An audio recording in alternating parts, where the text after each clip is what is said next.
کا ہٹلر سے بھی ایک کمپیریزن کیا. ڈو یو تھنک وہ کمپیریزن جسٹیفائڈ ہے؟ دیکھیں جب کسی شخص کا کمپیریزن کروایا جاتا ہے تو اس کا مطلب یہ نہیں ہوتا کہ کمپیریزن کروایا جاتا ہے. کس نے کروایا کمپیریزن؟ ہٹلر نے یوں میں نے ہاتھ اٹھا کے کہا تھا کہ وہ حلف لیتا تھا. خان صاحب بھی حلف لے رہے ہیں, بس صرف ہاتھ کا فرق ہے دائیں اور بائیں کا.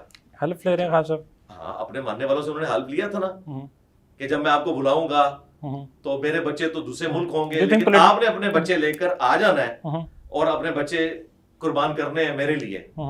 ٹھیک ہے, اگر ایک پوائنٹ پہ آپ نے کمپیریزن. جی ایک پوائنٹ. دوسرا میں نے اس میں یہ کہا تھا کہ آپ اپنے فتنے کو اپنی زندگی میں ختم کر کے جائیں. اپنے فتنے کو؟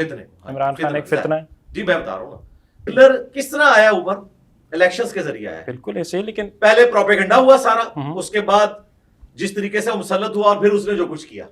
تو خان صاحب بھی 2014 کے دھرنوں سے شروع ہوئے اور کرتے کرتے 2018 میں آئے. بالکل دونوں اس کو اگر آپ ڈیموکریسی سمجھتے ہیں تو بالکل ایک جیسی ڈیموکریسی تھی. بالکل صحیح کہہ رہے ہیں, فلائٹ وہی ہے, ٹریک وہی ہے, بالکل وہی ہے. کہ ڈیموکریسی سے خان صاحب اوپر آیا نا, اسی قسم کی ڈیموکریسی سے ہٹلر بھی اوپر آیا تھا. یہاں تک تو دونوں برابر ہیں.